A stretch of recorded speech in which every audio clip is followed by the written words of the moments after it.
Baik, kita mulai. Assalamualaikum warahmatullahi wabarakatuh. Mari kita awali pelajaran kita pada hari ini dengan membaca doa. Bismillahirrahmanirrahim. Allahumma sholli ala wa sallim ala sayyidina Muhammadin wa ala alihi washabihi wasallim. Walhamdulillahi rabbil alamin.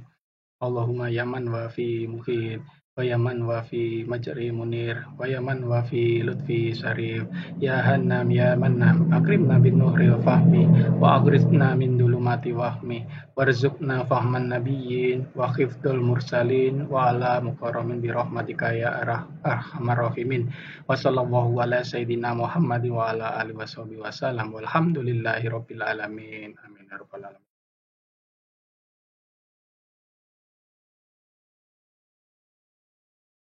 Baik anak-anakku sekalian, silakan absen kehadiran di YouTube channel dengan menuliskan di kolom komentar kelas, nomor absen, dan nama. Kemudian jangan lupa untuk like dan subscribe YouTube channelnya Pak Hendri. Baik, kita mulai. Anak-anakku sekalian, mengenai konsep ruang dan waktu dalam sejarah, ketika kita melihat bahwa sejarah ini memiliki peristiwa yang khas dan unik dari masa ke masa. Kalau kita bisa lihat sejarah Indonesia dari masa ke masa sebelum Masehi hingga sekarang. Diawali dengan pada praaksara, kemudian masa kerajaan, kemudian ada kolonialisme, kemudian ada kemerdekaan, dan sekarang modern. Berikutnya, kehidupan manusia dalam dimensi waktu. Menurut Kunto Wijaya ada 4 unsur. Yang pertama, perubahan. Yang kedua, perkembangan.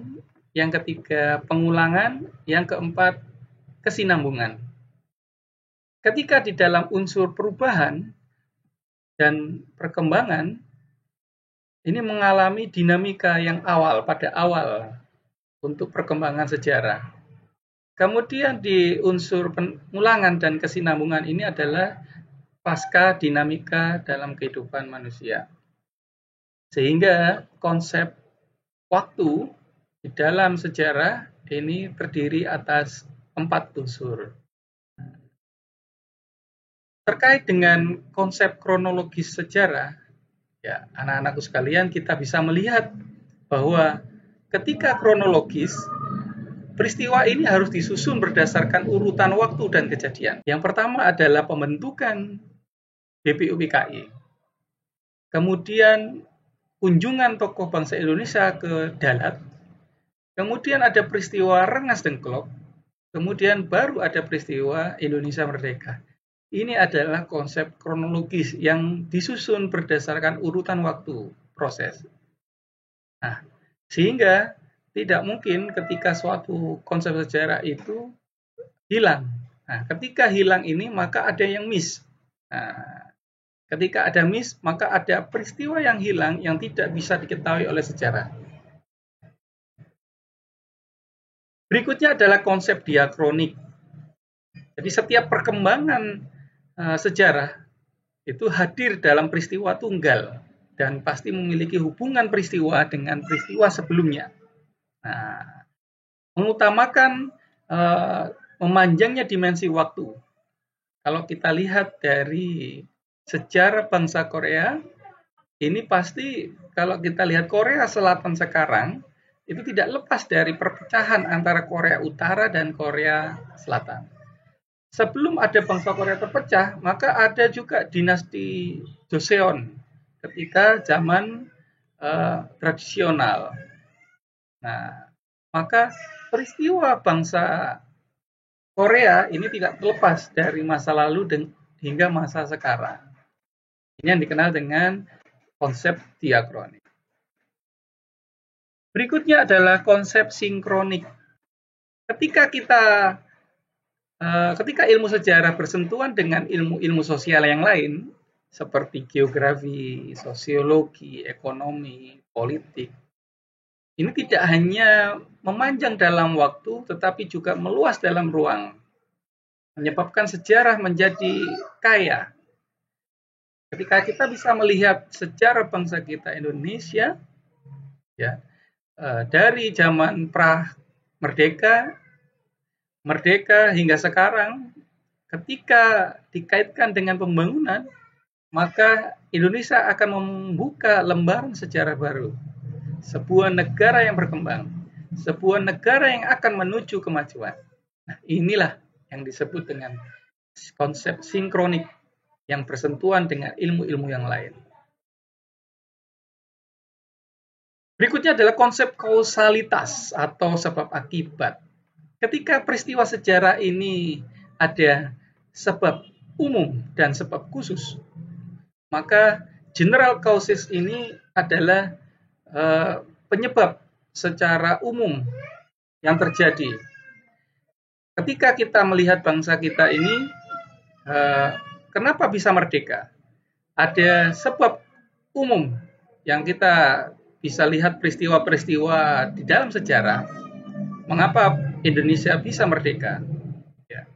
Dengan adanya berakhirnya atau kekalahan negara-negara penjajah seperti Jepang, Belanda, Inggris di Perang Dunia Kedua, ini menjadikan sebab umum kenapa Indonesia bisa merdeka. Nah, sebab khusus kenapa Indonesia merdeka ini biasanya terjadi ketika sebagai pemicu, trigger. Kenapa kita bisa merdeka? Pada waktu kita lihat proses kemerdekaan saat Presiden Insinyur Soekarno dengan Muhammad Hatta setelah diboyong oleh pemuda di peristiwa Rengas Dengklok, kembali lagi ke Jakarta, menemui Laksana Maeda, tidak ada di kantornya, menemui Laksana Maeda di rumahnya, sehingga ketika di rumahnya ini, maka muncullah peristiwa trigger untuk menulis teks proklamasi kemerdekaan yang pada keesokan harinya dibacakan oleh Soekarno dan Hatta. Nah, ini adalah sebab khusus yang berasal dari peristiwa sejarah. Berikutnya adalah konsep periodisasi. Nah, yang dimaksud adalah pembabakan waktu dalam yang diterapkan dalam kajian sejarah. Ketika bangsa Indonesia sejak tahun 1200 Masehi, lahirnya peradaban Indonesia, hingga kerajaan Nusantara di abad ke-14 sampai ke-16, kemudian abad 17 mulai kolonialisme, abad 19 munculnya ide Indonesia, kemudian dilanjutkan setelah 1945 sampai 1950 merupakan periode perang kemerdekaan, hingga 1950 sekarang adalah Indonesia berkembang. Nah, ini menandakan bahwa konsep peristiwa sejarah ini ada periodisasi. Nah, kapan Indonesia maju? Nah, ini yang menjadi pertanyaan, kapan periodisasi Indonesia maju hadir di tengah-tengah kita. Saya kira itu saja anak-anakku sekalian untuk materi pada pekan kedua mengenai manusia dan sejarah. Semoga kita menjadi pribadi yang kuat, pribadi yang mengenal sejarah dan belajar sejarah. Janganlah melihat ke masa depan dengan mata buta. Masa yang lampau sangat berguna sebagai kaca penggala daripada masa yang akan datang. Insinyur Soekarno. Ya. Kita akhiri pelajaran pada pekan yang kedua ini dengan membaca doa Al-Asr. Bismillahirrahmanirrahim. Wal asri innal insana lafil khusri illal ladzina amanu wa amilus solihati wa tawassaw bil haqqi wa tawassaw bil sabr. Shadaqallahu adzim. Terima kasih anak-anakku sekalian. Semangat belajar. Assalamualaikum warahmatullahi wabarakatuh.